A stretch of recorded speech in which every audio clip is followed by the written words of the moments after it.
So this is the structure we are going to solve today. It was the written exam of the last 21st of January. It deals with trusswork. So in order to solve it, we have to apply the usual techniques we adopt when we solve trussworks. Specifically, the first point says, determine the reaction forces at points A and B through global equilibrium equations as a function of the loads applied. So in this first part of the text, as usual, what we do is we don't put numbers, we use symbols. We come up with a solution in terms of symbols, and then we replace the numbers later on. Sorry, can you update me? Are we still supposed to wear masks in the classroom? Are we? No, I mean, I don't care. I'm not a policeman. So I was just wondering because, Yes. okay, so the rules still apply in the classroom. In schools, in public transportation, in educational. Okay, but since But I'm in supermarkets, no. But since I'm teaching, I can not wear it. So, but you don't have to wear it. I mean, I don't care. I'm not a policeman. I'm not giving you a fine or whatever. Okay? You are giving us guilt, you know. What? Guilt. And it's working. No. It's just that yesterday I was traveling abroad and the rules were, I don't know, I went to restaurants. They didn't have the masks, so I'm not quite updated on the rules. So. Also because I'm always on my own, so I don't care, basically. Okay, determine the reaction forces. Here we have some things about geometry, but we don't need them right now. Why don't we need them? Because basically A, in this first part, at least in this first point, does not need to be used. What we basically need is to know that P, 2P, and P being placed like this, they basically have a point of application or a straight line or a line of application that passes through the half of this segment, half of this segment, half of this segment. So basically, this truss consists of a series of triangles, each with two sides that are equal, okay? That's what we conclude. And to solve it, basically, how the truss looks like in its entirety does not matter, because the only thing that matters for global equilibrium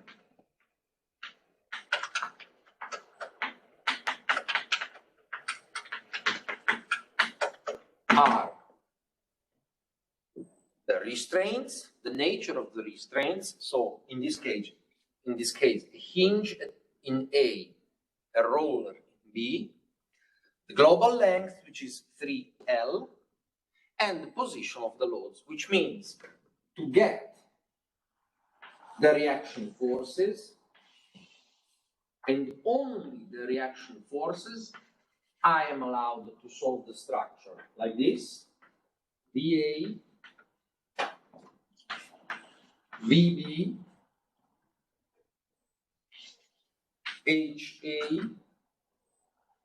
and then P, 2P, and P, whereby this is L divided by 2. This is L, and this is L, and this is 3L. So what I want to convey to you by means of this simplified drawing is the concept that when it comes to global equilibrium, okay, we don't care about the fact that the truss is A deep, that there are members that are placed in a certain way. We only care about the fundamental informations, which are these ones, okay? and which will then guide us also through the solution, because the behavior of such a structure is not so different from the behavior of our trusswork. Okay? So, for global equilibrium, what can we write? Very simply, HA equal to 0. As usual, no horizontal loads applied. The horizontal reaction force is 0. Then, for the vertical reactions, as usual, we have different possible choices. For example, we can write the resultant force in the vertical direction is equal to 0. This is an equation which I don't like very much, as you may have realized, because it involves two of the unknowns. I don't like having too many unknowns in the same equation. Or we can write rotation equilibrium. And that's the way to go, in my opinion.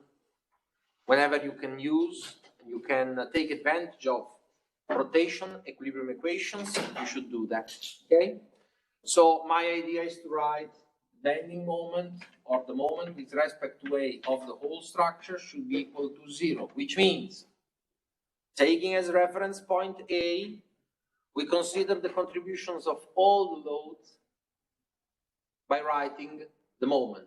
As usual, force times lever arm. So, lever arm of the first load is L divided by 2. Lever arm of this load is 3 divided by 2L. Lever arm of this third load is 5 divided by 2L. Okay? And then we have VB, whose lever arm is 3L. Okay? So, putting all these things together, we also see from that simplified scheme over there that clearly the rotation induced by the three concentrated loads with respect to point A is clearly clockwise. Okay? So they all have the same type of contribution, whereas the contribution by VB is counterclockwise. So, as you wish, if the contributions of the concentrated loads are considered positive, then VB has to be negative, or vice versa. Okay? Summing up, P times L divided by 2 plus 2P times 3L divided by 2 plus P times 5L divided by 2 minus VB times 3L equal 0. Doubts about this equation? I have doubts about something else. Tell me. Why do we have no HB? Because it's a roller. Oh, okay. As you see, why, for those of you at home, your colleague asks, why is there no horizontal reaction force in B? As you can clearly see from the symbols, that restraint is attached to the ground, okay? Meaning it cannot displace in the vertical, but also in the horizontal direction, okay? Whereas the restraint to the right has wheels, and this is a symbol we use to say that it's allowed to move in the horizontal direction. So the difference is hinge in A, roller in B, or as we say with another terminology, this is a rocker and that is a roller. So it's a rock and roll beam, rock and roll. Okay? Wait, another question. Yeah. For us to know that the remaining distance between the... Take away the mask. Told you, it's not a problem. It's okay. I have good breathing. Okay? Yeah. For us to assume that the distance between P and the hinge is L over 2, we need to make sure that the triangle is equilateral, right? Yeah. How do you know that? I mean, it looks equilateral, but No, it's not equilateral. it's not? No, it's not. It's clearly not. If that relation holds, that's not an equilateral triangle. Is the angle 45? No. The angle is whatever. The only thing we can say, considering the geometry, okay, is that the two diagonal sides are equal.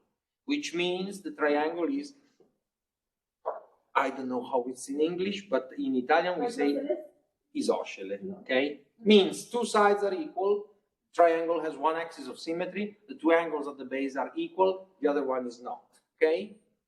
Okay, based on what you assume that the remaining distance is L over 2? Like, what information do we have in the original drawing that tells us that the distance between P and A is L over 2? Because the triangle is has two sides which are equal. And how do we know It's that? L and it's half of L with dash line. It's common. Yes, but that we said because the triangle is equal. And how do we know that they are equal? Yeah, I mean, it was probably specified during Okay. the written exam. Okay? If it's not specified, do we have any other way of knowing? But yes, I think, but that's basic geometry. I mean, you should have enough information to say that this triangle is isosceles. But in any case, if you have doubts, you ask. For sure, it's not equilateral because for it to be equilateral, A should have a different ratio with respect to L. So What would that be? if the triangle is equilateral, the angle is 60 degrees, which means that if the side is L, the depth is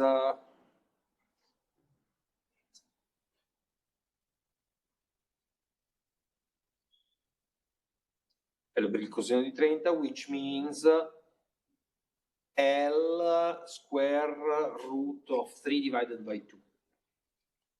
So if 8 is the side times L divided by the square root of 3 divided by 2, then it's equilateral. Okay? So we're doing the Pythagorean theorem? Yes. Okay. Or you use sine and cosine. I mean, if it's equilateral, then this is L and this is L divided by 2. So then the depth A would be L square plus L divided by 2 square, which means you have L square plus L square divided by 4, which means something is not correct. L, no, not like this. Clearly, it's not. It's this minus this. So A is equal to square root of L square minus L square divided by 4, which means 3 divided by 4 L square, which means L square root of 3 divided by 2. Okay? If this is 60 and the three sides are the same.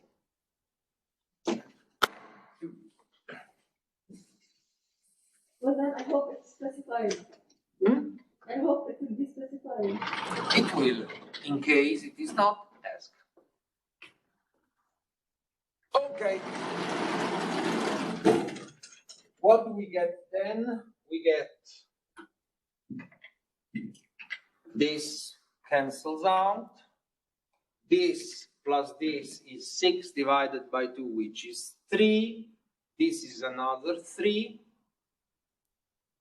Divided by 3 would be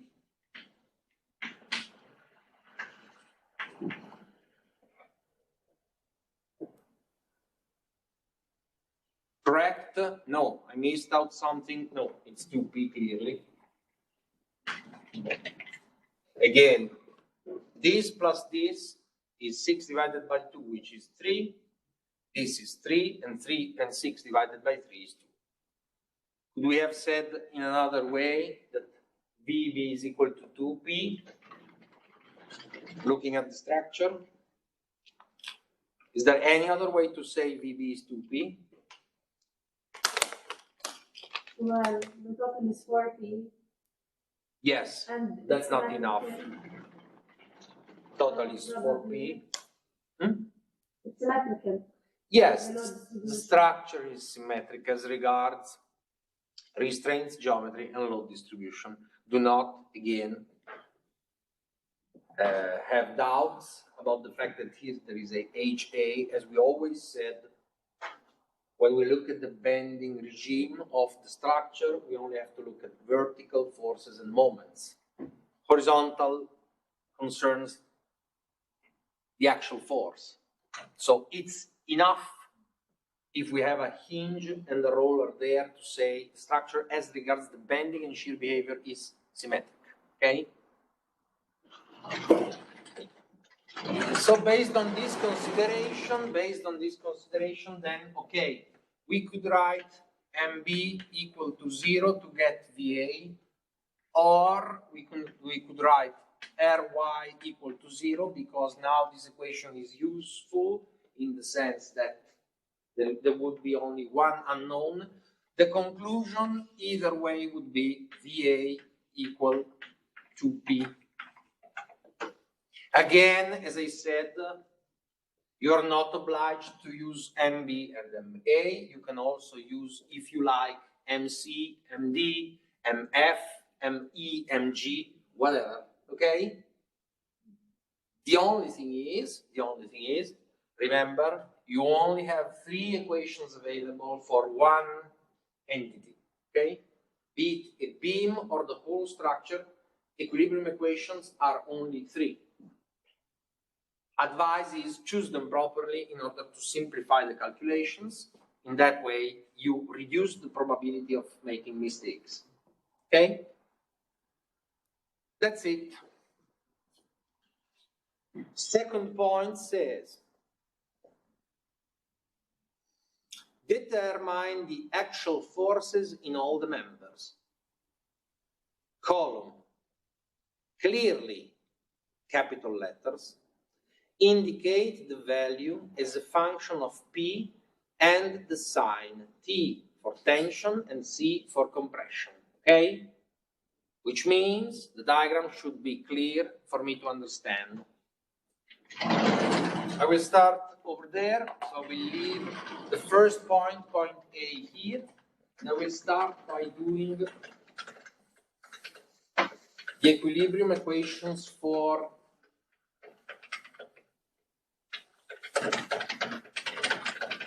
determining the actual forces here. Now, clearly, when you are required to determine actual forces in a trusswork, you may wonder whether to use section method or node method, okay?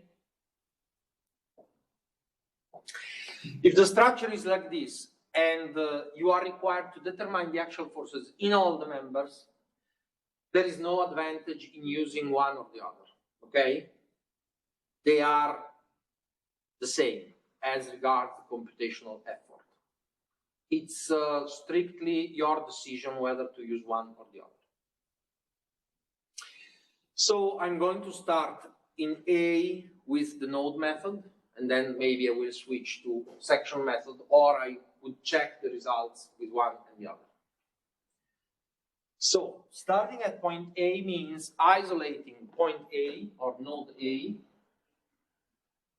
with the loads applied. And the loads applied are for sure VA, which is now, we know, equal to 2P. So this would be node A. Then we have the actual force from AC. Now, my convention is actual forces are positive if they are tension. So I'm going to mark it like this, NAC. If the value is positive, it's tension. If the value is negative, it means it's compression. Remember also that if a member is in tension, it pulls at the ends. If the member is in compression, it pushes the ends, okay? And same for the diagonal, which I will call NAE.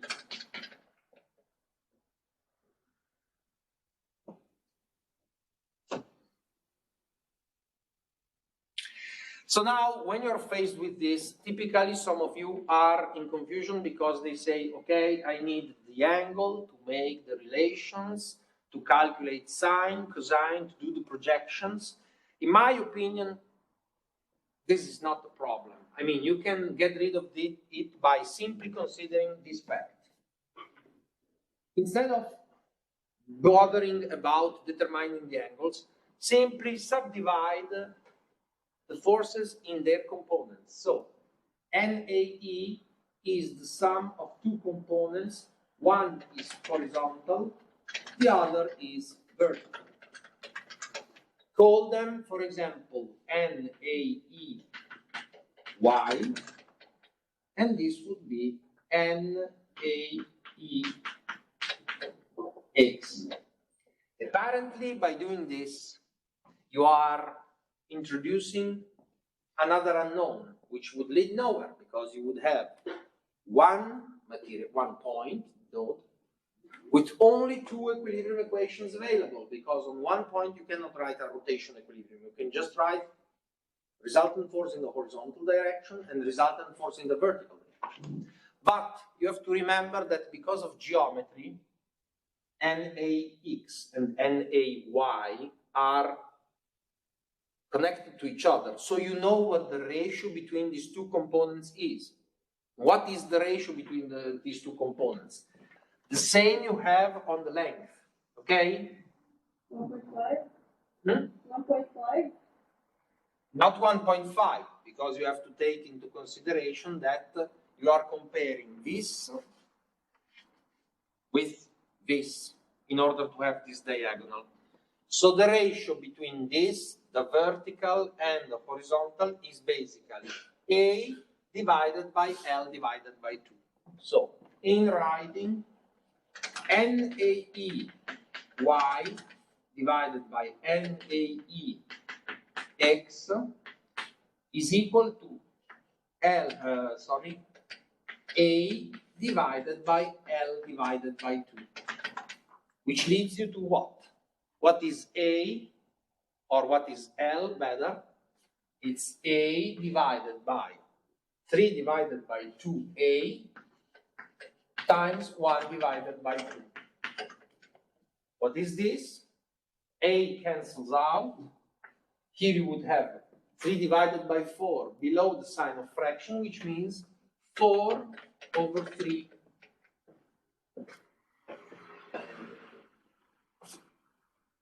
Okay? We will use that later, but you have to be aware of this. When you have a trusswork, and the trusswork is characterized by the fact that the actual forces, they all run parallel to the members, then the ratio between the components is simply dictated by the geometry of the truss. So for example, if you had diagonal members at 45 degrees, you would have the horizontal component equal to the vertical component. As simple as that. And I'm introducing this to make you aware of the fact that you don't need to go through the angles, calculate sine and cosine, which I know is used, but in my opinion, it's not the only way to do that. Tell me. I was solving similar thing, and then I would get the square root. Yes. I would have to go on with that if I use sine cosine, no? Yeah. I would get square root of 2 over something. Yeah. For example, in this case, you will see this is a typical case. We didn't pick it up randomly. This is a typical case where doing it in this way makes things simple. You will not have a square root, as you will see later on. Okay? Professor, Yes? why did you give NAE? Why did you give the vertical component of NAE the full value of the vertical length, which is A, but we only gave the horizontal component half the horizontal? Because we are looking at this diagonal. We are looking at this rectangle, whereby we look at this diagonal here. Where are we looking at this rectangle? Sorry. We have a node here. And this is the first one. And this is the second one. Yes? Why did we assume that this is the full length while this is only half? Because we want the resultant of the two to be aligned with this. Oh. Okay? Okay, well, if so, it's. Yes, I'm going on.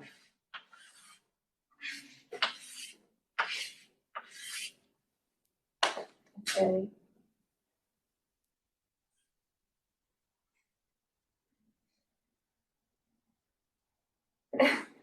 Well, that's because you drew it. If I was in the exam, I would Or not if you know. want, let's put it in another way. Let's put it in another way, and let's recover the other way of doing things.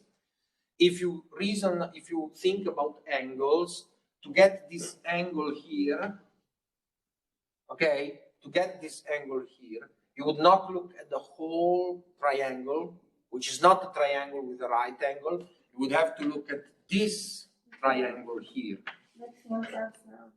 Okay? In any case, the basic thing is this diagonal here, which in the end is the direction of the force NA, E, is characterized by this side and this side, not this one. Okay?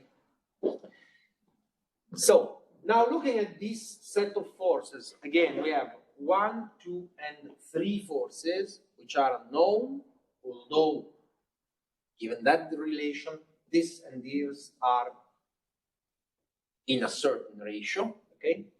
What is the smartest equation to start with? In the vertical direction, we have the concentrated load applied, which is known, the unknown vertical component, and that's it. So we only have one unknown, so the vertical direction is the way to go. So I will write first Ry equals 0, which basically tells me immediately that if this is upwards, then this cannot be upwards. This has to be downwards. So the obvious result would be NAE comma Y equal to minus 2P. And this way you see how the structure works. Basically, the compression force in the diagonal member counteracts the reaction force. Or if you want, this reaction force travels into the structure by taking partly the diagonal and flowing towards the top through a compression force. Immediately, NAEX is equal to what?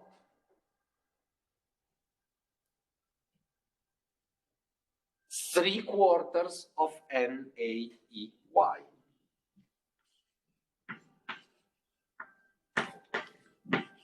How much is 3/4 of this?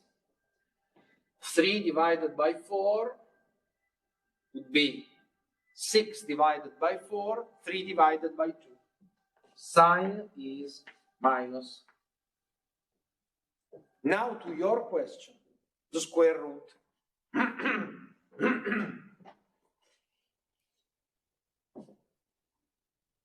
What is the total value of NAE? It would be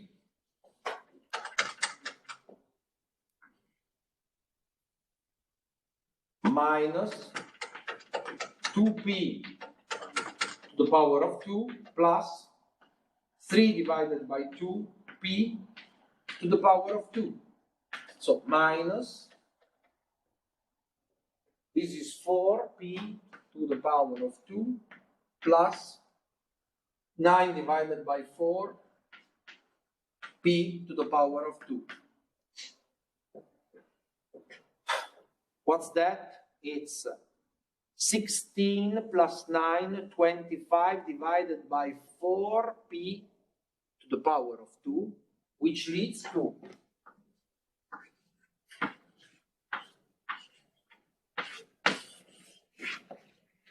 no square roots in the solution. Why?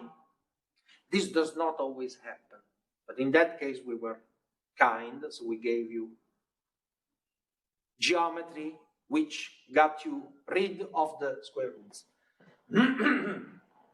This happens because the couple 3 and 4 and 5, as we say in Italian, are a terna pitagorica, okay? Which means if you have a triangle where this side is 3 and this side is 4, then this side is 5. Okay? You can check it. 9 plus 16 is 25, the square root is 5. There are other such triplets. One is probably, I don't remember,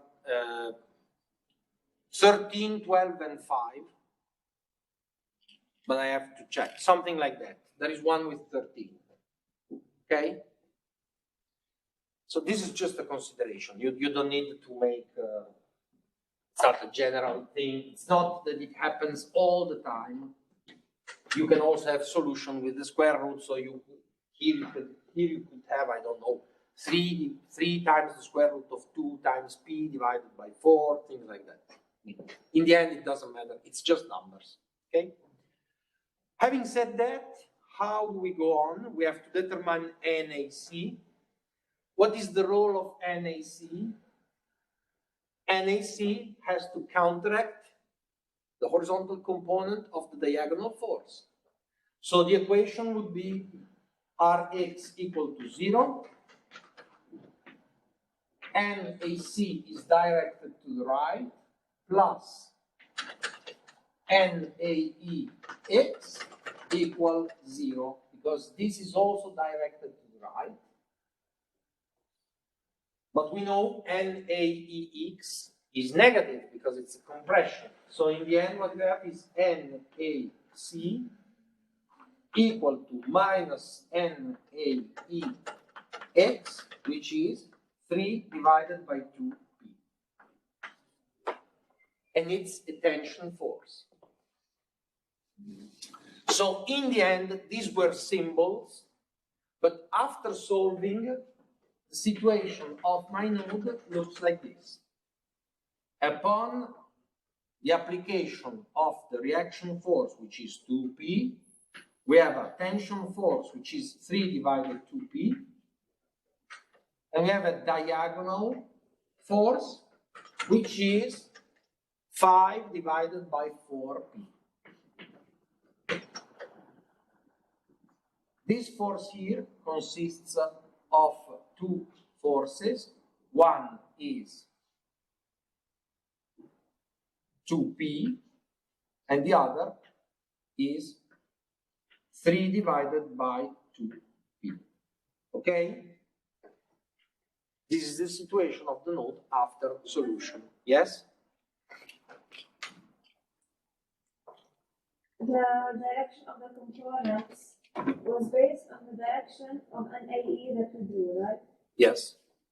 So, if we discovered that we drew an AE in the wrong direction because we turned out with a negative 5/40, why did we not flip the size of the rest, which should have affected the value of an AEX?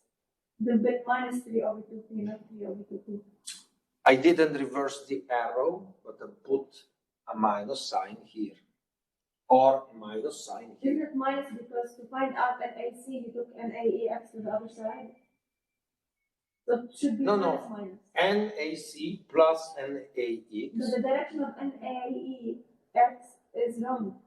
Yes. So shouldn't it be an AC But that's minus? that's accounted that the fact that this direction is not the actual direction is taken into account that this is a negative value. Oh. So when I replace it here, this would become NAC minus 3 divided by 2p. And this would be correct. Yeah. So you can do both. Once you discover that this is the wrong direction, you immediately reverse the arrow, okay? And you replace the symbol with the value. So you reverse the arrow and you write 3 divided by 2p. Then the equation would be NAC minus 3 divided by 2p equals 0. And the solution is 3 divided by 2p. Or, as I did, I keep the symbol, But when I replace the value, I replace the negative value. Either way works.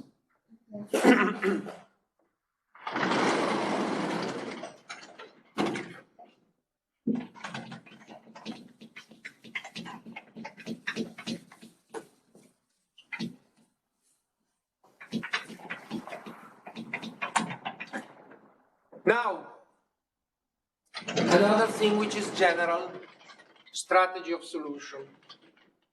From A, we have to move either to E or to C. Where do we go?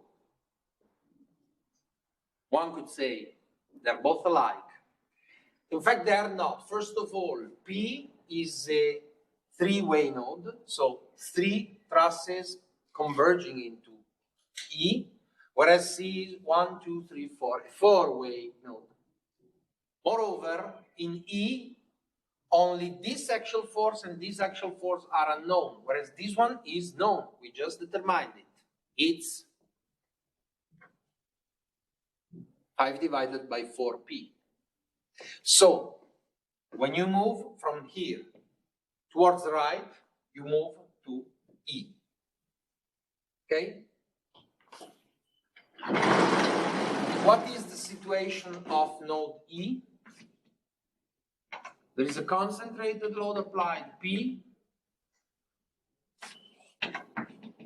There is this 5 divided by 4p, which is pushing to node E. We have a horizontal force, which is NEF. And we have a diagonal force, sorry, which is NEC.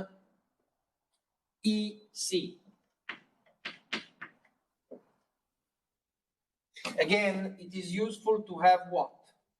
To have this diagonal force, but also its components, which we know are 2p and 3 divided by 2p. Okay? These are components. Okay? What is the smartest equation we can write to start off with? Vertical y. Or you have two knowns, and one unknown. Only one unknown.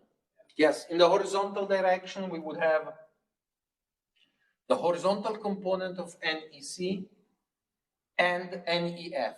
Whereas in the vertical direction, we only have the vertical component of NEC. Okay? So that's the way to do it. And I will highlight this component and I will write NEC, comma, y, meaning the vertical component of NEC. What's the equation? The equation is 2p upwards, p downwards, NECY downwards. So, what is positive? I take NECY as positive, NECY downwards, plus p downwards, minus 2p, which is upwards, equal 0, which means NECY is simply p minus 2p is p equal to p. Okay? Does it work? Do you agree? This immediately allows me to write NECX. Why? Because I know that NECX with respect to NECY has the same ratio as has NAEX, NAEY. The modules are all the same. This is a basic characteristic of trussworks. When you look at trussworks, they are usually characterized by modules which are repeated in the space. So if NECX is 3/4 of 2p, this is basically 3/4 p, which gives me what? How much is NEC? square root of p to the power of 2 plus 3/4 p to the power of 2. This would be 9 divided by 16, so again we would have 25 divided by 16. What would that be?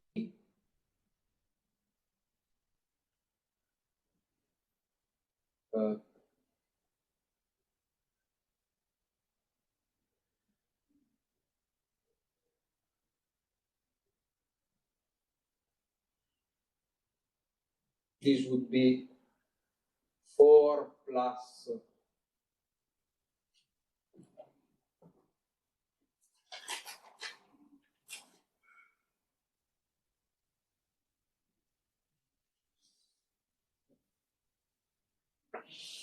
16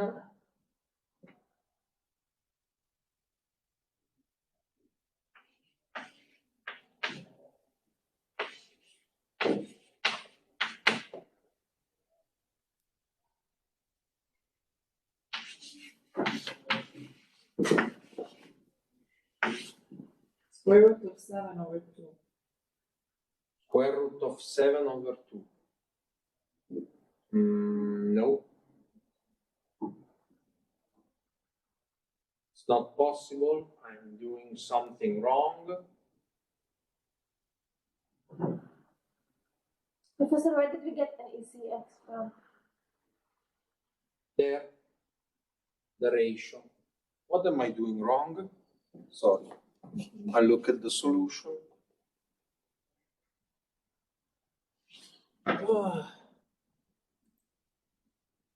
It's better to look at than doing things wrong.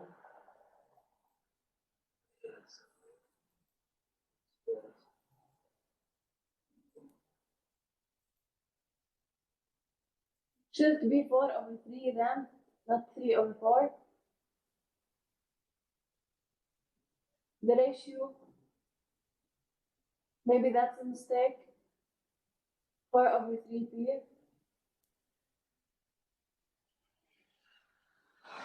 4.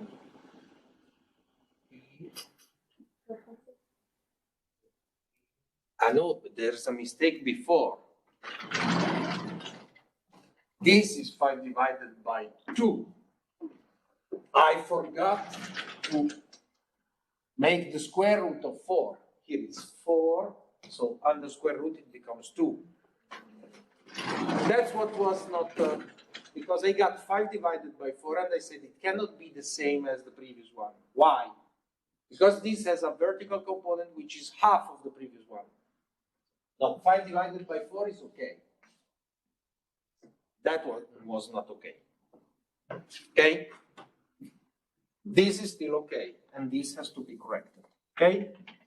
5 divided by 2, 5 divided by 4. That's okay. So here I'm going to add the indication from geometry. Which means the fact that this has a ratio of 3/4 with respect to this comes again from what we wrote previously. Okay? This is 5 divided by 4p, and then what we have is NEF. To get NEF, we write Rx equal to 0. So NEF is directed right. We have the horizontal component of NEC, which is 3/4 p plus 3/4 p directed right. And we have 3 divided by 2p, which is again right, equal 0. Everything positive means NEF cannot be positive. So in the end, what you get is NEF equal to 3/4 plus 3 divided by 2 is what? Would be 6, 3 minus 9 divided by 2, 4. Minus 9 divided by 4p. Compression. Let me check in order not to mess it up again. That's correct. Okay? So now, in the end, how does this node look like once I solved everything? This. So the diagonal is tension, and its value is 5 divided by 4. This one, which is negative, is compression, and it's 9 divided by 4, P. Okay? Once I solve it, as I said to your colleague, you can replace the arrows with arrows in the right direction by only placing positive values. Or you can do it as I did. You keep the symbols, but you take in the equations the correct sign. Okay, now, what node do we solve? From here, we can move here or there. Is it the same?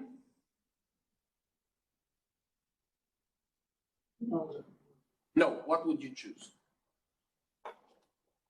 I think it will be the same, but in different. The mirroring. Mirroring is interesting. What do you mean?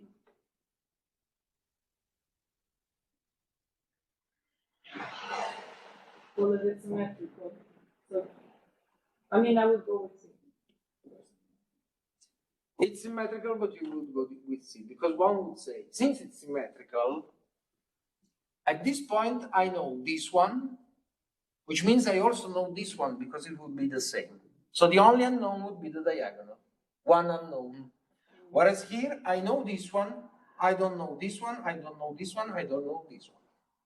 So your thinking was partly correct, but the conclusion was the opposite which one would expect. In any case, it was not to make fun, it was to understand how you think. In this case, you are allowed to say this. If you are daring enough, and you are sure, and you have to be sure, since the trusswork is symmetric, as we said previously, basically we only have to solve half of it. So at this point here, for example, you know this, but you also know this. You only need to know this, which means determine also this. So basically there is only one unknown. Let's look at what this means.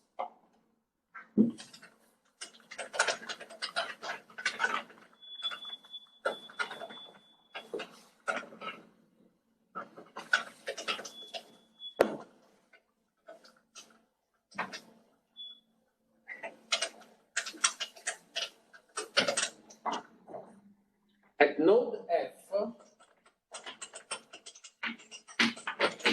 the situation is concentrated load applied to P. The horizontal force which arrives is NEF, which we know is compression, and which we know is 9 divided by 4P.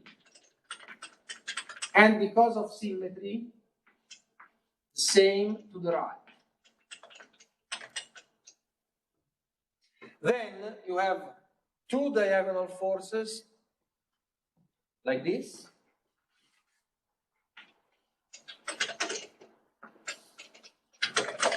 One is called NCF, the other is called NDF.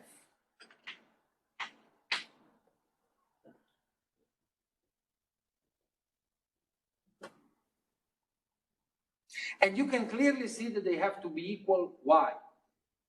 Well, if this is equal to this, then they counteract each other in the horizontal direction. Same has to be with these two forces, because their horizontal components, they have to counteract each other in order to keep the node in equilibrium. Okay? So for sure, NCF is equal to NDF. What is the only meaningful, after having put this condition, the only meaningful equilibrium equation? The vertical equilibrium. So saying that the vertical components of these two forces counteract the applied load. Here are the vertical components. So NCFX plus NDFX, y, sorry. But they're in the wrong direction, right? It's not wrong direction, it's an assumed direction. They're in a wrong assumed direction, right? Yes, but the sign makes everything okay.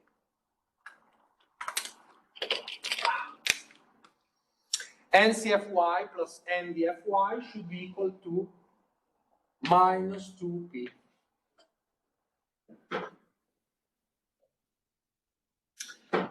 If these two are equal, then also these two are equal, which basically means I can either replace NDFY with NCFY or vice versa. Either way, NCFI equal to NDFI equal to minus P. And then again, what is NCFX equal to NDFX? Simply minus 3/4 P. At this point of the truss, you should have realized this.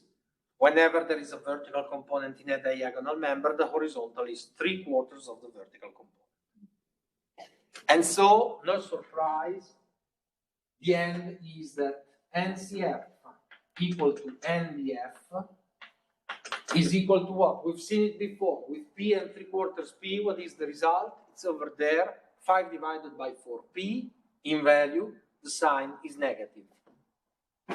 Minus 5 divided by 4P. Compression.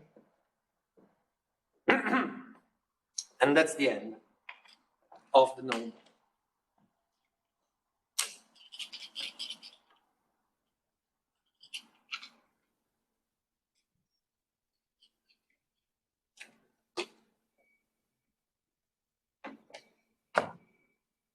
What was that sentence you said? Professor, whenever something what? Whenever in a diagonal member you have a certain value of the vertical component of the force, the horizontal component is 3/4. Regardless of the angle between the diagonal members? It's not the angle, it's the ratio between the two sides. So it would be the tangent of the angle rather than the angle. This is trigonometry, it's not. Tell me. Just speak up loud. Oh, this is gonna be always the case with the trusses or the 3/4. No, definitely not. If I told you this is not 3 divided by 2, this is 3 divided by 8, would be different. But the ratio, I mean. No, the ratio is not always 3/4. Okay. As I said previously, if this angle was 45, then the ratio would be 1, not 3/4. Okay? If the angle was 60, the ratio would be square root of 3. Depends. Okay. Last but not least node.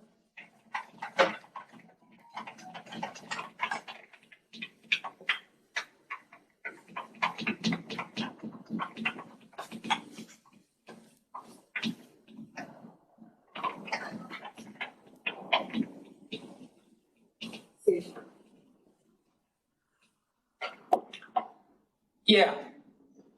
Last node is node C.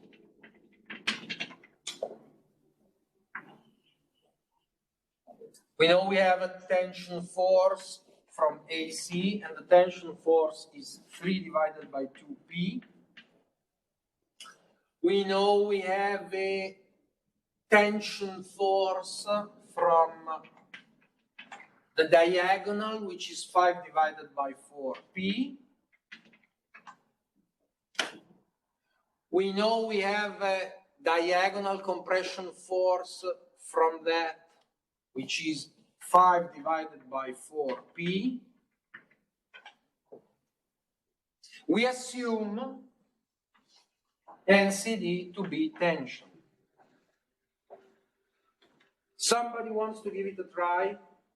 After all, it's just one unknown. So it's just a matter of finding out the correct equation. I'm gonna give it a try. Professor, Yeah. why can't you assume that SB is equal to the other direction? First of all, because the distribution of forces is not symmetric.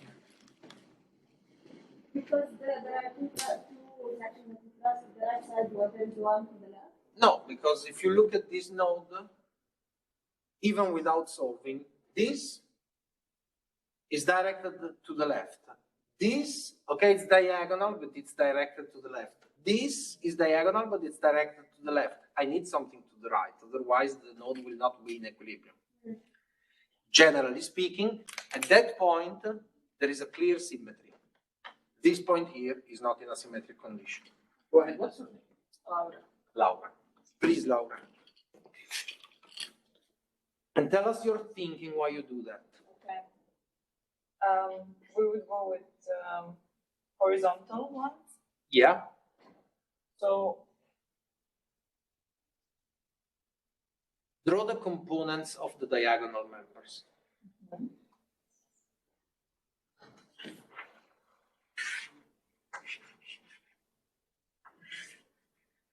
Okay. Okay. So you see, she correctly drew the components of the two diagonal forces. Basically, the rule, I didn't say that before, is, as you see, they create a triangle, okay? like Of adding the forces. vectors. Yes, exactly. Yes. Okay. Then I cannot remember now the. I can tell you we have them there. If the diagonal force is 5 divided by 4p, the horizontal component is 3/4 of p. Okay, but I mean just the naming. Should I name them with? No, you don't need them. You can write the values directly. Horizontal components are 3/4 p. Okay? Okay. Now, Laura could also write the vertical components, but as a matter of fact, we don't need them. Why do we not need them? Because they cancel each other. Yes, exactly. As you see, the two diagonal forces are the same. One has a vertical component which is downwards, the other is upwards, so they cancel each other out. We don't need to write a vertical equilibrium. You can only write the horizontal equilibrium. And what would it look like? Like this. Nice.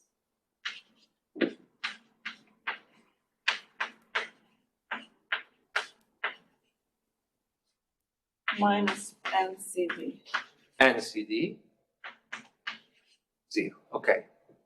So 3/4 plus 3/4 is 3 divided by 2, plus 3 divided by 2 is how much? This is 4.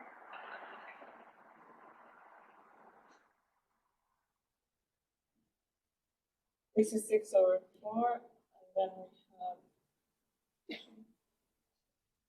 have to do it in a longer. Yeah, do it.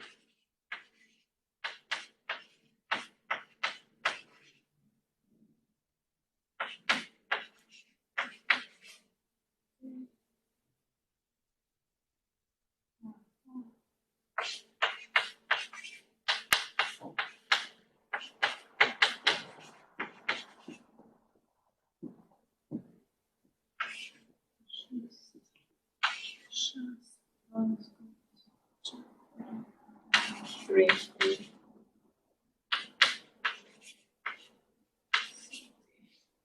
3p. Yeah. 12/4 divided by 3p. But would that be correct?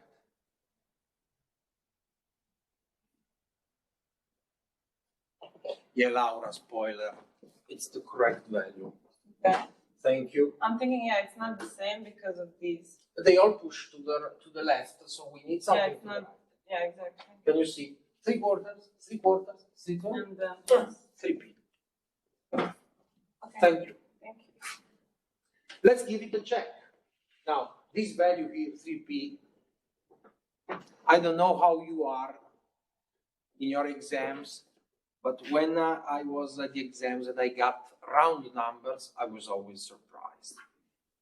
I remember the maths analysis, the first I took, there was one problem and the solution was I equal to 0. And I said,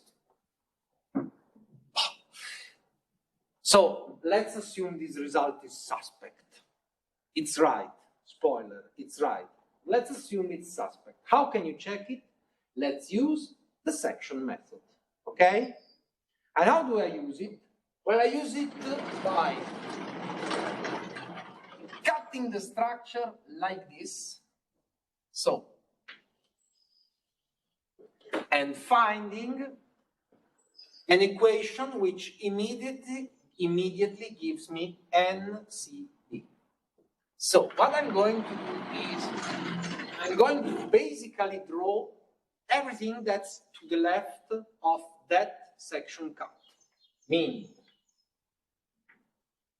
Professor, is the section cut always parallel to a number? what? Is the section cut always parallel to a number?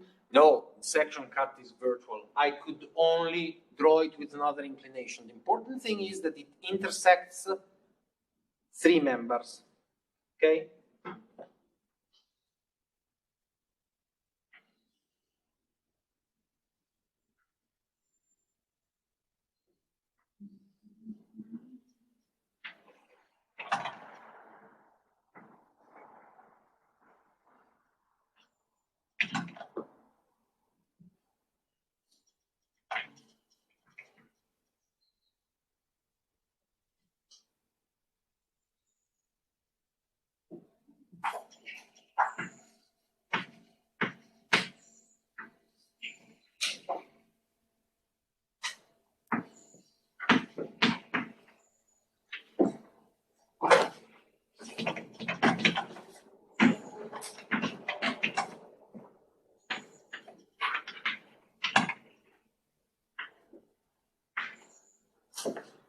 That's the situation.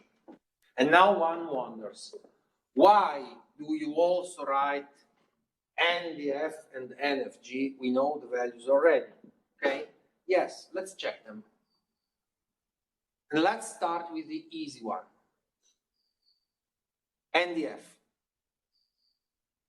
okay? Look at this portion of the structure. Vertical, vertical, and vertical. Unbalanced because 2P, P and P, so we have a P which is downwards, which is not balanced. This is horizontal, this is horizontal. The only possible way to counteract P is by having what? An upward force from member DF. Okay. In writing, the vertical component NDFX of this force is the only thing in this substructure which allows us to keep the structure in vertical equilibrium. Tell me. Right. Then let's draw it in the other direction from now because we know it's upwards. No. Since I have my convention, I stick to my convention. So NDFY is clearly equal to minus P. And from here on, it's the same as before. So NDFX equal to minus 3/4 P, which means NDF is equal to minus 5 divided by 4P. And it's here. Same. Okay? Got it? This for NDF. What can you write in terms of NCD, which is the correct way to apply the section method, the usual way to apply the section method? The most interesting equation to work out the value of NCD is to write a rotation equilibrium with respect to this point, which is very convenient because we have one force, two forces, three forces which converge in that point. So their contribution will be 0 because their lever arm will be 0. So what I'm going to write is, since this point is called F, I'm going to write a moment equilibrium with respect to F saying it is equal to 0. What are the contributions? We have NCD, whose contribution with respect to this point is counterclockwise, and the lever arm is A. So NCD times A. Then we have P, whose contribution with respect to point F is counterclockwise, whose lever arm is L. So we write P times L. And then we have 2P. What is the contribution of 2P? It's L divided by 2 plus L, so it's minus 2P times 3L divided by 2, because its contribution with respect to point F is clearly clockwise, equal 0.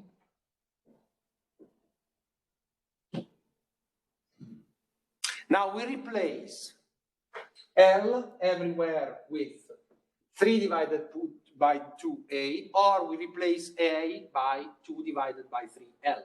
Okay, it's the same. Tell me. Can you elaborate on 3L over 3L over 2 is geometry. This is L divided by 2. This is L. Correct? Or if you want, F is exactly at midspan of the structure. So since the whole length is 3L, that is 3L divided by 2. So what we have then is NCD times 2 divided by 3L plus P times L minus 2P times 3L divided by 2 is basically 3PL equal 0.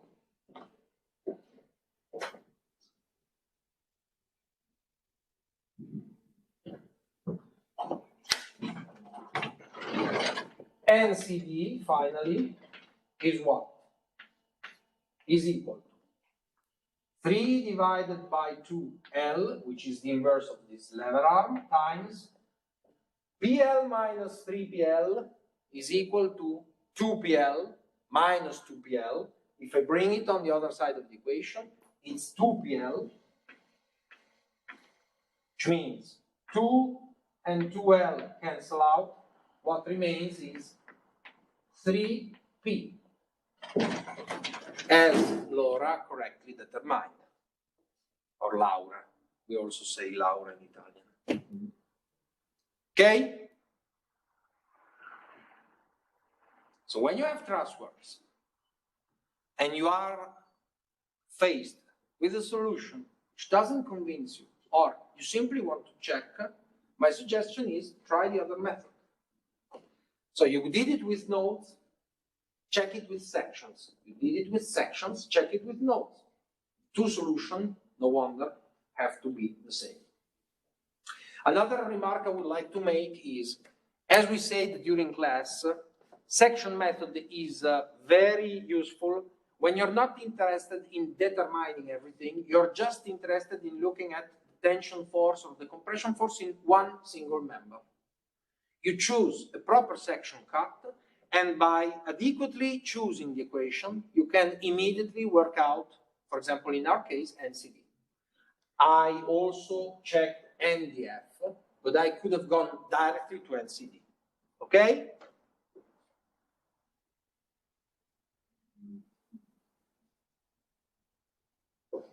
Clearly, to apply the section method, needless to say, at least at one end of the structure, everything should be known.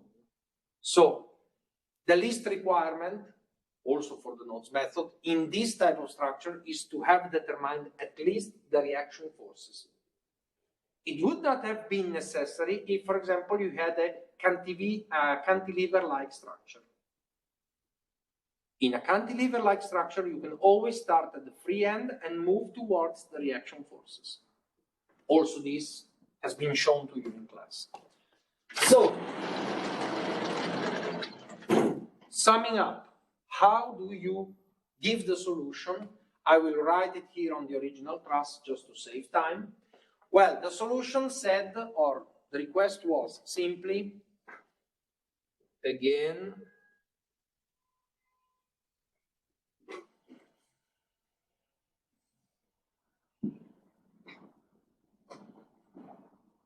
clearly indicate the value as a function of P and the sign, T for tension and C for compression. Now you can do either ways. So one possibility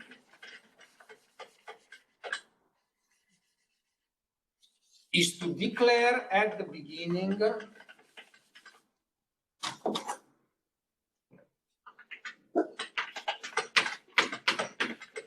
tension is positive, as we usually do.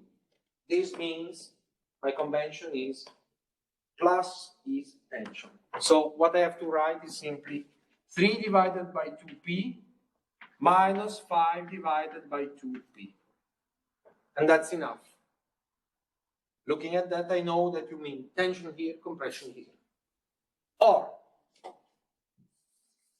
this is a convention which keeps the sign.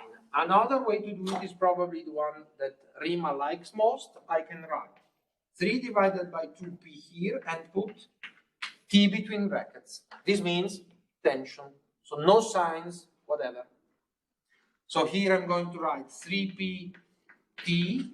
Here I'm going to write 3 divided by 2p T.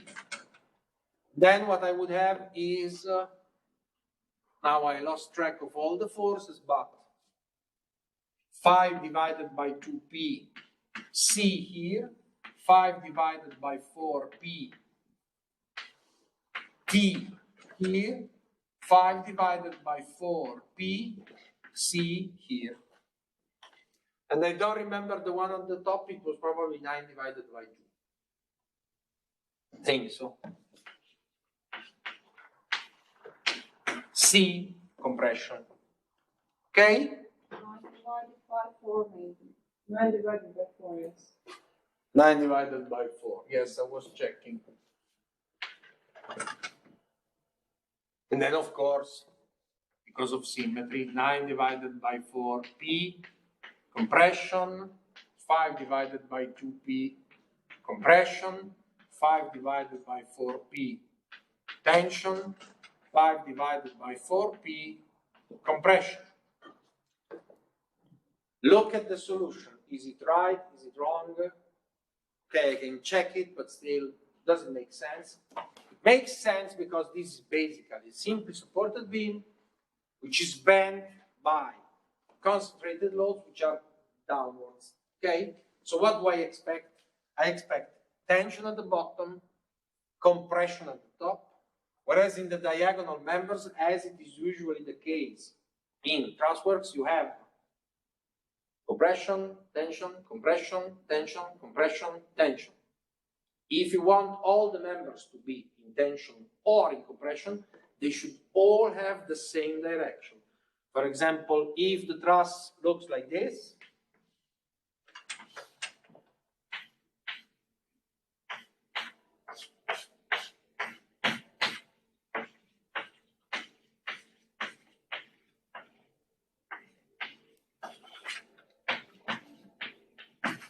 then the diagonals are all in tension.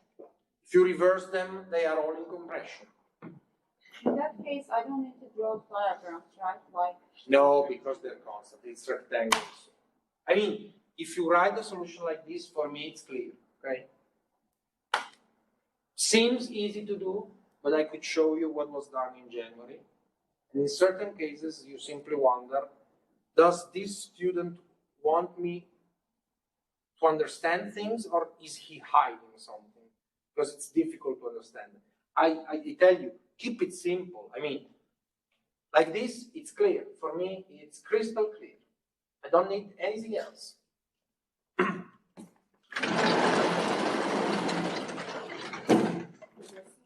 Yeah. can you just repeat? For example, if this will be cantilever, then you're saying we should start from this Cantilever. Yeah, basically, the advantage of cantilever structures is that you don't need reaction forces. Because at one end, the free end, the so-called free end, everything is known. Either because there is a load applied or because there is nothing applied. So what I'm saying is,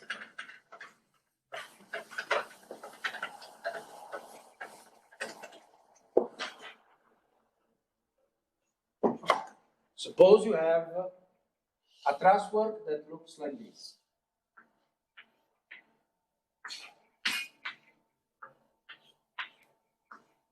I'm going very quickly.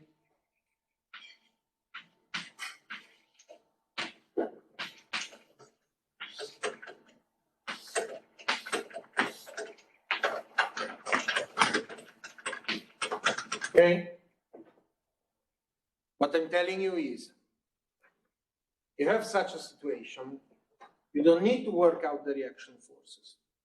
All you need to work out is, for example, single member forces starting from here. For example, if I do a section cut here, I have 1, 2, 3 members, one load which is known because this is the load applied. On this substructure, I have 3 equations available. I can work out everything. So this was just to say, in a general perspective, to apply the section method, you isolate typically 1/2 of the structure. Make sure that on that half, everything is known. So all the loads applied are known. In our case, it implies determining the reaction forces, because no matter how you choose the section cut, if you don't have the reaction forces, you get nowhere. In a cantilevered structure, it's different, because at one end, the so-called free end of the cantilever, everything is known, because either there is a load applied or the end is free, so that's it. For example, in this case, you see, the situation is like this. So I will have forces like this, and a load which is downwards. What can I say about the diagonal? Is it tension or compression? Since this pulls downwards, it pushes downwards, this has to be upwards, so this is tension, for sure.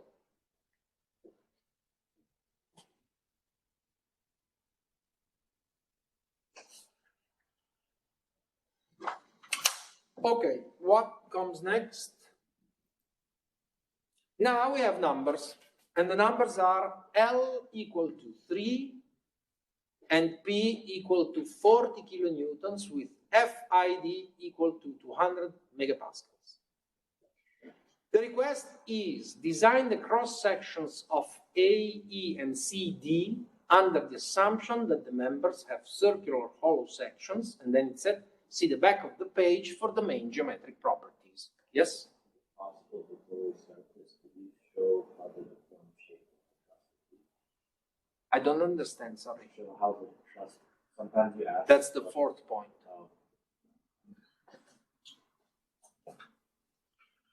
Okay, I will basically do a very quick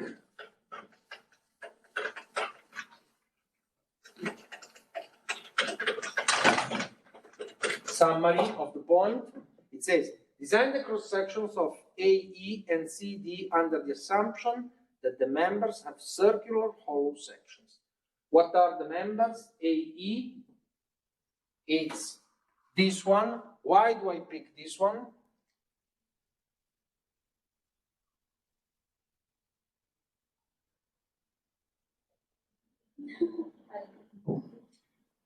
It's in compression, much like other members, but as you see, 5 divided by 2, n divided by 4, 5 divided by 4, this is the largest value of the compression. If I asked you, design a section for all the compressed members, which value would you have chosen? The largest, clearly. There is no other possible way. You cannot say, I choose the lowest because in this way I save money, because then the structure would be unsafe. So you start, if the requirement, and this requirement is not so unusual. I mean, I know there is a variation of the compressed members, but it's not feasible when you think about structure and the structure that has to be built to have 10 different sections for all the compressed members. You divide, this is a rough subdivision, in two types of members, for example, the compressed members and the tension members, and you design by looking at the largest force. So, But why not the tension with 3P? It's bigger. that's the other request of the problem. It says AE and CD. So why CD? Why we want to choose CD? Again, it's the tension member with the largest force. So NAE is equal to 5 2P compression, meaning 5 times 2 0.4.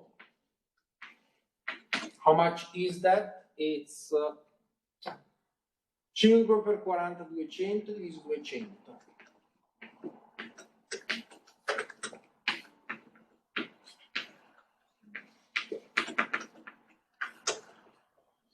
Cento is 100, okay? NCD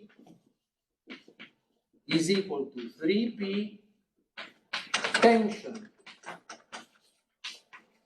3 times 2, 40, equal to 120, no, why is it divided by 2? 120, 120 kilonewtons tension. Okay? So it simply says, design the cross sections of A, E, and C, D, okay, on the basis of geometric properties we have on the back of the page. And on the basis of the yield strength, design yield strength, which is 200 megapascals. What are other units for megapascals, Rima? I forgot. You forgot. Newton meter or something. Newton over square millimeters. That helps in doing the calculations.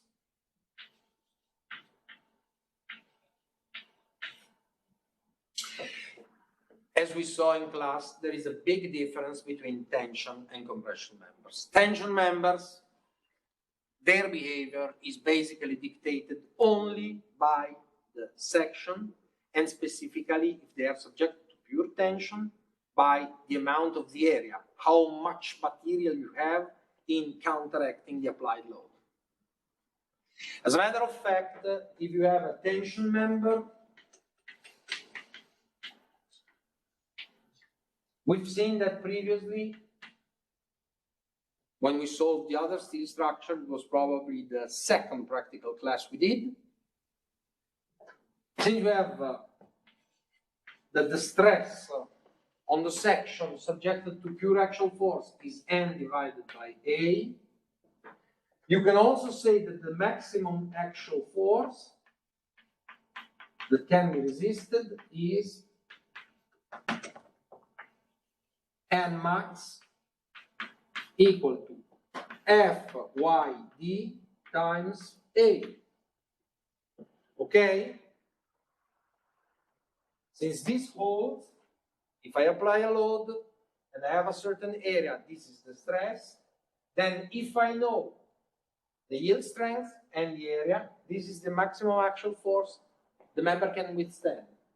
So, what does this imply for us in the design phase? Well, it simply implies that if I'm requested to design the section of the member, I do what? I consider load applied on on AE, no, on CD,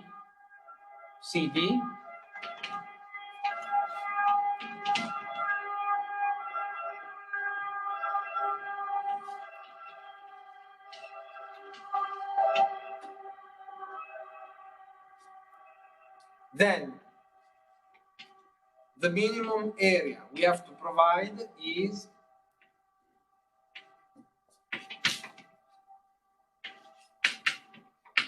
what?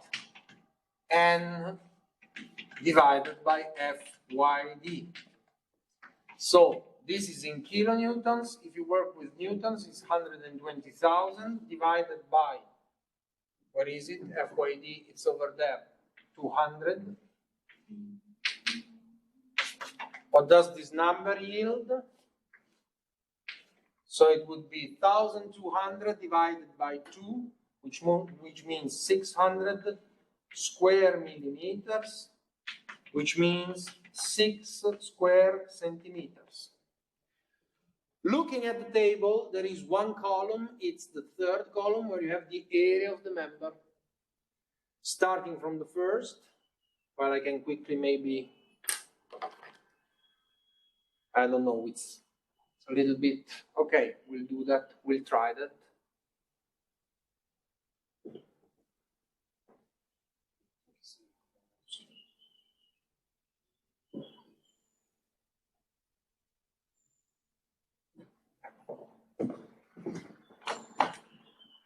I don't know how to, here.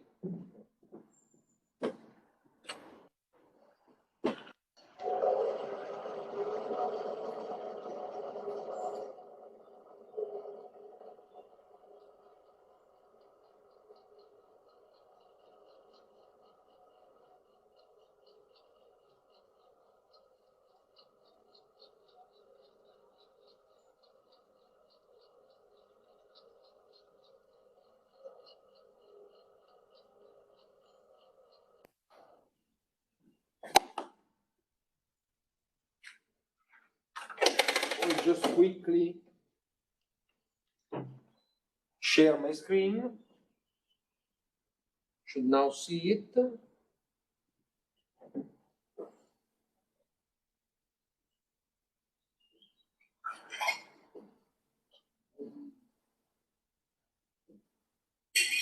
You should. Apparently, it doesn't allow me to. Okay.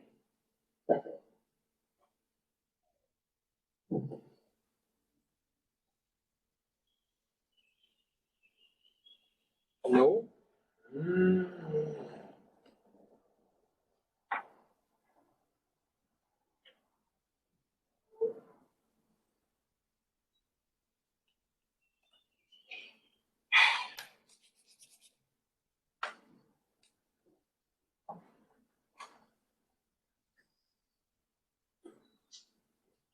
Okay, that's the table of the members we have. I hope that at home you can see them. So again, look here. The minimum area we need for our tension member is 6 square centimeters. You browse and you look at this third column here. 453, 523, 574, 641, 6, 6.67. Now, question to you. Do I move simply from top to the bottom, or do I pick the least one, the least area? So would I pick 761.26 or the one which is just above? Above. Why? Because, yeah. Okay. You? Same. So both two colleagues here in the class say 641 to be more safe. Or maybe it would depend on the moment of inertia that we need as well. Do we need a moment of inertia if we're talking about this type of design? I guess not. No. When you're talking about truss members, the only thing you care about is the area. But looking simply at the requirements of this exercise, it was just about area. So in order to be more safe, you increase the area from 6 to 6.41. Who pays the extra money? The client. Yeah, okay. Now, while I understand your concern, I have to be very, very straightforward with you. If the calculation says 6, I'm going with 6. Because when you do the calculations, here in F, Y, D, there are already safety coefficients. In the load, there are safety coefficients. So let's be clear about that. If the request is 6 square centimeters, 6 square centimeters, and you use exactly 6 square centimeters, which never happens, but in this case we were lucky, you're perfectly okay. Nobody will complain about you. But also, if you used a member which had like 5.95, because this difference is so small that is basically, it falls within the tolerance of engineering calculations. In any case, I don't want to convey a wrong message. If the minimum area requested is 6, and you have a member which is 6, it's okay. You don't need to put extra safety coefficients, unless, based on your experience, you know that strictly designing or being strictly compliant with the requirements does lead to potential problems later on. But if you stick to the design philosophy, this is totally okay.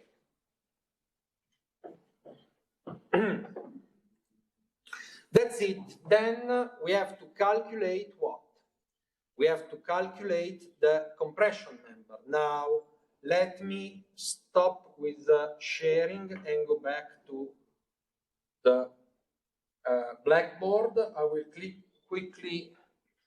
I don't know if you see it well at home. What do you see at home? Now there is a black screen. What do you see now? Yes, now it's good. So you see as we previously had. Yeah, well, let's go back quickly to the blackboard, then I will need the sharing again. So now we have the compression member, and the problem with compression members is, usually, as always, when you hear steel plus compression, red alert, sirens, whirling, buckling, likely to occur. So the problem with compression members is that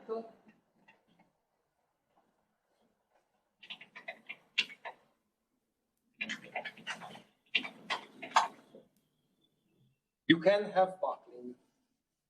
So it's not sufficient to simply look at the load and the section. You also have to consider the length, okay? So for the member which is AE, we have load applied, which is N equal to 100 kilonewtons compression. Length of the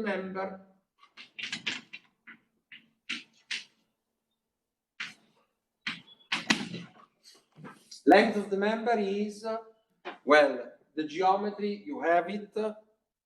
It's basically L divided by 2 plus A, which is 2 divided by 3L. Remember? Okay.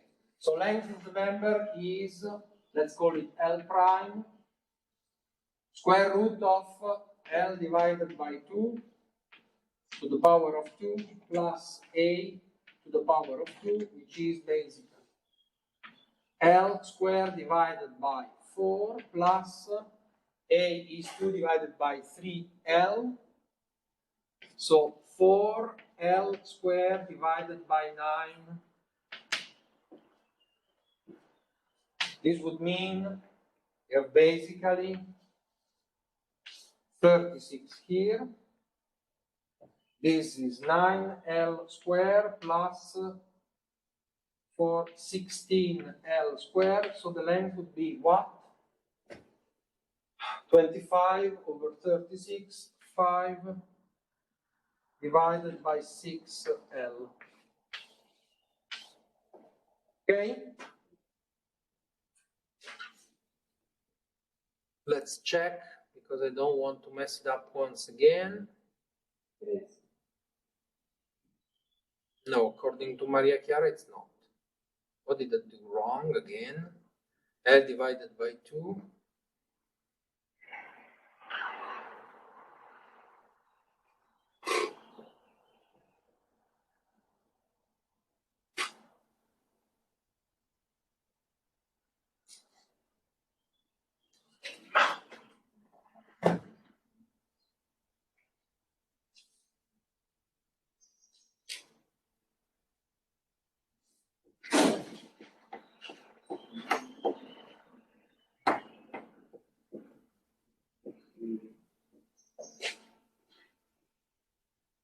Maybe the values we took of. No, it's correct. It's correct. She used it on the basis of A. I used it on the basis of L. So clearly the values are different.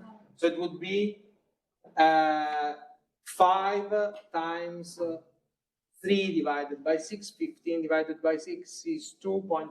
Yes, correct. So the length of the member in the end is 2.5 meters. Okay? Because we know L is equal to 3. Now, what's the problem? What's the problem with members subjected to compression? We know we have to reduce FYD in order to take into account the slenderness of the member. How do we calculate the slenderness of the member? Slenderness of the member is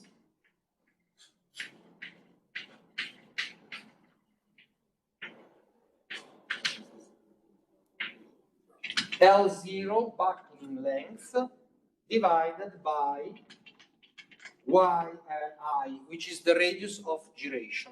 Okay? What is the buckling length when you have truss members, which means members with hinge and hinge? It's basically the geometric length. But the problem in this case is that while we know the length and the buckling length, we don't know the radius of gyration. So we have to solve the problem iteratively by trial and error. So basically assume an I, determine the slenderness. From the slenderness, determine an omega coefficient in order to reduce FYD, and then do the calculation. Let's give it an example. Yes? We just asked 2.5. What? I just need that. How? Where do we look at? We have 5 over 6 L. Yes, but L was given. Among the data of the problem is L equal to 3 meters. Let's do an example. I will now erase this calculation here.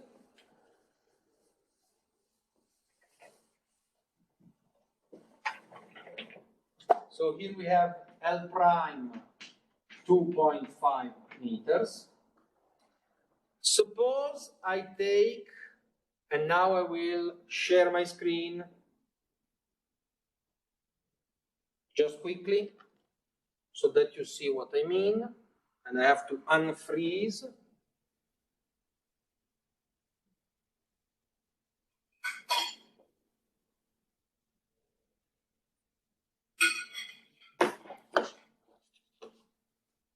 Why don't you see it?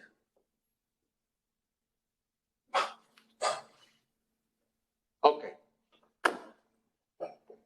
Let's keep it like that for one moment. Sorry, it's here. Okay. Here you have 1.6 centimeters.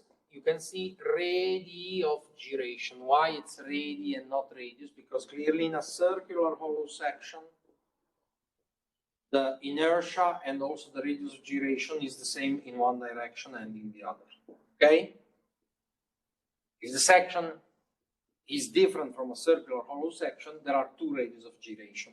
You have to look at the smaller one. Okay? So, for example, in the case of the first section in the table, we have a radius of gyration which is 1.6.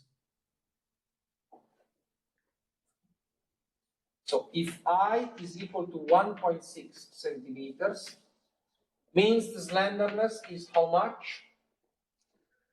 L0 is the buckling length is equal to the geometric length, so 250 centimeters divided by 1.6.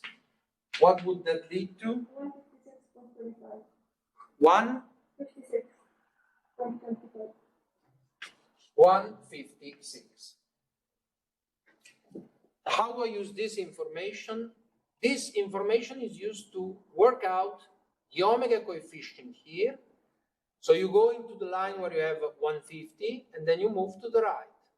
150, 151, 152, 153, 154, 155, and 156. Which means, in our case, the omega coefficient is 3.19. Which in turns means that my section can only withstand a stress which is FYD divided by omega, 200 divided by 319. How much would it be? 62.7. Let's make it 63 megapascals. Okay? So it doesn't work because we need minimum 100, right? What? It doesn't work because we need a minimum of 100. No. This is a stress. That's a load. 100 over millimeters. Wait a second. Wait a second.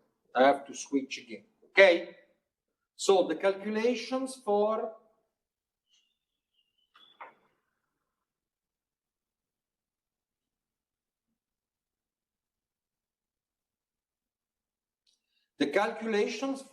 the first profile in the table, which we just see, tell us that because of slenderness, it only can withstand a value of 63 MPa.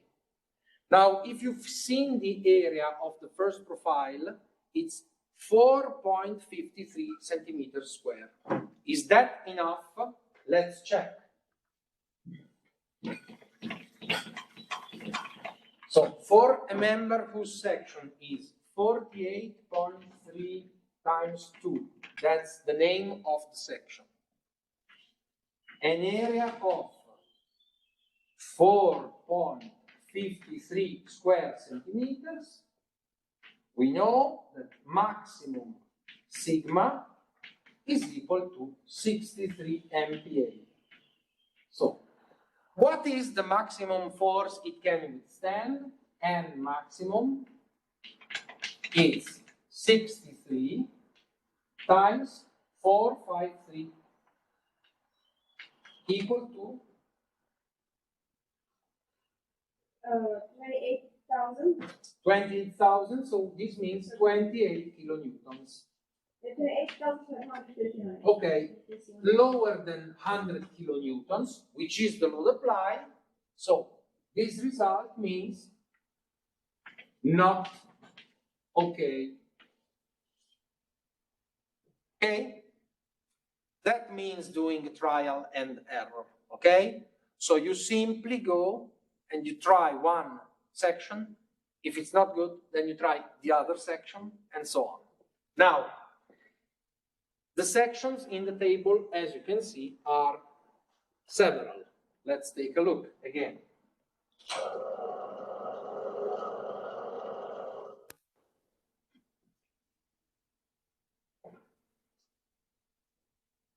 If you look at the section, how many sections do we have? 1, 2, 3, 4, 5, 6, 7, 8, 9, 10, 11, 12, 13, 14.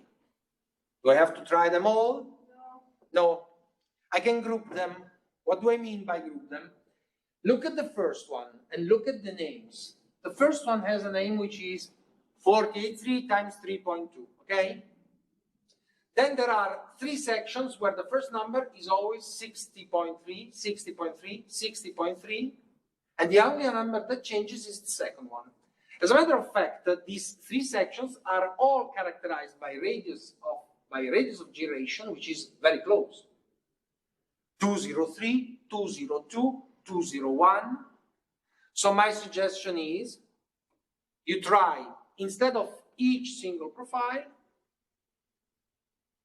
the group of profiles. the group of sections. So you try those ones, you try the second group, which are the sections that start off with 76, 76, 76, 76, and you only go in detail in the group of sections where you are close to the number you need. Let's try, for example, the second group. I don't think it's any one of those.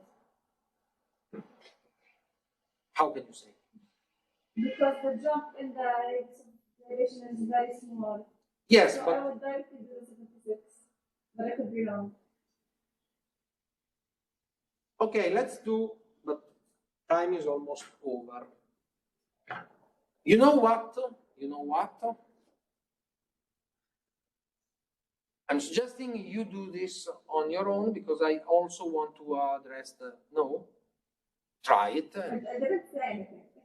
Well, try it and come and see me if you have problems. Okay. But in any case, the solution is there on Weebip. You can look at the solution by Maria Chiara. I'm simply saying, when you have this situation, do not go with all the single sections. Try look at the big picture. So, for example, the second group, she may be right in saying, I see that it's not okay. But you can do it with calculations. By doing what? By doing a calculation like this. And unless there is a strong variation in area, which there is not, you will see that the second group is not okay. The third one will be okay, but then you have to make a consideration, and I would like to draw your attention on this. As a matter of fact, if you look at the calculations, you will see that both, actually, the first profile starting from the top, which is okay, is 76.1 times 3.6, okay? But then also 88.9 times 2.6 will be okay. And my question to you is, which one would you choose? 76.1 times 3.6 or 88.9 times 2.6? That's smaller dimensions, because you're using less material, Spoiler. so it's less expensive. But he raised his hand. Oh, sorry, I didn't notice. Yes. She's like a, she goes. But using hands does not make a sound. It should Yeah. be like a button. Correct. So, In any case, you say the smaller one in which sense? Less material, cheaper. Yes, I don't want to sound too materialist for you, but that's how it goes. I mean, it's not my money. I'm designing not with my money, okay? And saving material is good. Although, be careful about something. This is lighter. 88.9 times 2.6 is lighter than 76.1 times 3.6, but it's bigger. How much bigger? Well, 88 with respect to 7.6, so more than 1 centimeter. Can I accept that? Depends. Unless there are other restrictions, I can accept it. I leave you the completion of this exercise because I wanted to stress what was asked by Dani. So I'm now going to remove. No, I don't need to remove it actually. I'm stopping the sharing. The last point was plot the deformed shape. Well, the deformed shape, you simply have to look at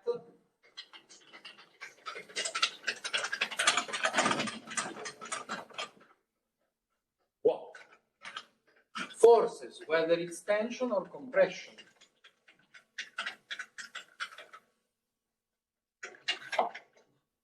How do I expect this structure to deform? Well, basically bend downwards. More in detail, this is subjected to tension, this is subjected to tension, this is subjected to tension. And also, the structure is symmetric. So, I start off by saying what? From the left to the right, this will have to elongate. The center member stays straight and horizontal because of symmetry. and this member elongates like this, okay? And then what I have is simply a deformed shape which looks like this.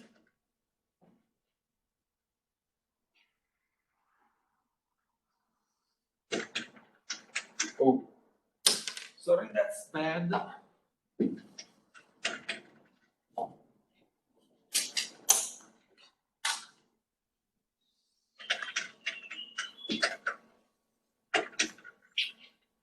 Should be symmetric. So this is okay. This is not so okay.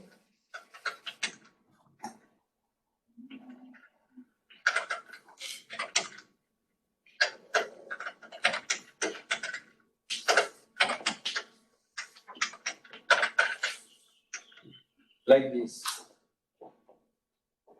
Also with the roller here. But still be horizontal, right? Though, Mm. it is horizontal, the whole structure is symmetrical, right? Yes. So basically, the most important thing is that these members elongate, these shorten. Then in the middle, it's a little bit more complicated than this. The result is not very nice, but okay. You also have it in the notes. So the basic thing you can say about this is careful about which members elongate and which members shorten, okay? Let me see how Maria Chiara did the deformed shape. Yeah, her deformed shape is much better than mine, although it's just slightly not compliant with. She highlighted with colors, shorter, longer on the different members. Okay? I think basically that's it. I don't know whether we're going to have more practical classes.